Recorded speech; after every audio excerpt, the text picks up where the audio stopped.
A lei que institui o Código de Direitos, Garantias e Obrigações do Contribuinte na cidade e que cria o Conselho Municipal de Defesa do Contribuinte foi sancionado em janeiro pelo prefeito Bruno Covas. O projeto que deu origem à lei é de autoria do presidente da Câmara, vereador Eduardo Tuma, do PSDB. Para saber mais detalhes sobre a nova lei, nós recebemos o Márcio Olívio da Costa, vice-presidente da FEComércio São Paulo e presidente do Conselho de Assuntos Tributários. Márcio, muito obrigada pela presença aqui no Jornal da Câmara. Eu que fico obrigado pela oportunidade de esclarecer o público. Márcio, qual que é o objetivo, desse Código de Direitos, Garantias e Obrigações do Contribuinte? O Código de Defesa do Contribuinte, ele tem como objetivo primordial juntar, agregar num só diploma tudo que tem de forma esparsa no ordenamento jurídico nacional e, evidentemente, municipal.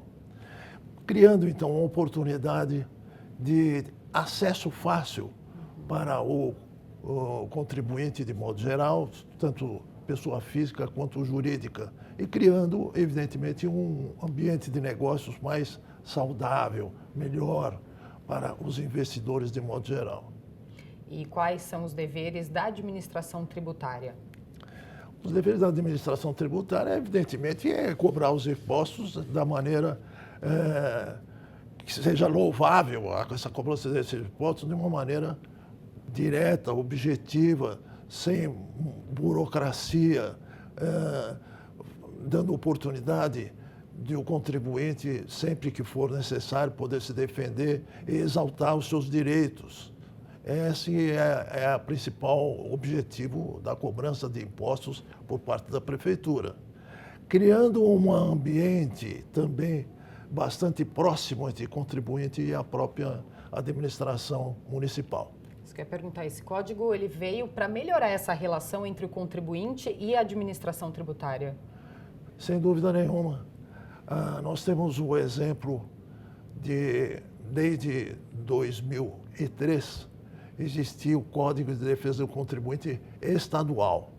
E esse projeto, que se constituiu em lei, como você já disse, ele veio em boa hora porque ele, de certa forma, extraiu o que tinha de melhor nesse Código estadual e nesse Conselho de Defesa do Contribuinte, que conseguiu um fato inédito, conseguiu, de certa forma, por estarem de forma paritária dentro do Conselho, eles harmonizarem essas relações entre o contribuinte e quem cobra os impostos. É uma relação difícil, sem dúvida nenhuma, mas nós percebemos com o passar do tempo que os interesses passaram muitas vezes a serem comuns e trazendo benefício para a própria administração tributária do município, espero, que terá a colaboração agora de várias entidades que compõem esse conselho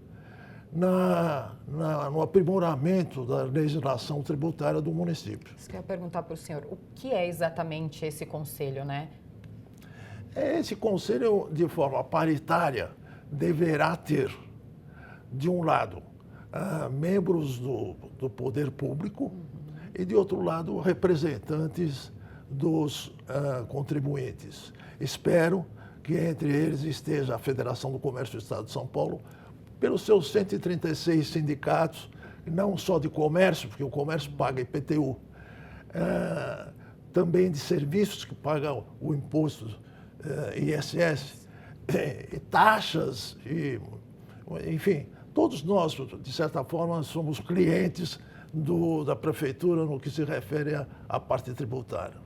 E quais serão as atribuições do Conselho? A atribuição do Conselho é simplesmente receber eventuais reclamações dos contribuintes e dar providências à administração pública para que possa, de alguma maneira, corrigir, se for esse o caso, corrigir os seus defeitos, corrigir as suas arbitrariedades, se eventualmente acontecerem. De outro lado, é também escolarizar, mostrar para o contribuinte a necessidade dele contribuir, porque o contribuinte, quando não contribui, ele cria uma concorrência terrivelmente predatória, não só na empresa, mas até aos próprios cidadãos, que ficam muitas vezes sem os benefícios que a prefeitura podia levar a eles, e simplesmente por falta de recursos. E, Márcio, qual que é a diferença, né, entre o CONDECOM, que é estadual, e este Conselho Municipal? A diferença são os impostos, unicamente. O CONDECOM estadual trata dos impostos estaduais e agora este tratará, evidentemente, dos impostos municipais, as taxas, etc. Volto a afirmar que essa experiência do Conselho de Defesa do Contribuinte Estadual foi muito relevante, porque nós conseguimos hoje ter uma harmonia com o poder público. Temos feito inclusive, uma porção de normas estaduais a quatro mãos, entre contribuintes e o próprio Estado. Isso tem dado um resultado para ambas as partes fantástico. E na esfera municipal, como o senhor acha que esse código, né, e o conselho, eles vão facilitar não só a vida dos paulistanos, mas também dos empresários? Então, a ideia é que, com o funcionamento, com esse guardião da defesa do Código Municipal, nós consigamos, o funcionamento desse conselho, como eu já disse, trazer uma série de benefícios, elaborando e discutindo oportunidades de se fazer uma administração tributária mais objetiva e menos burocrática. Márcio, muito obrigada pela participação aqui no Jornal da Câmara. Muito obrigada também pelas informações, né, sobre o Conselho e sobre o Código. Eu que fico obrigado. A Federação Comércio agradece muito a oportunidade desses esclarecimentos. Muito obrigada.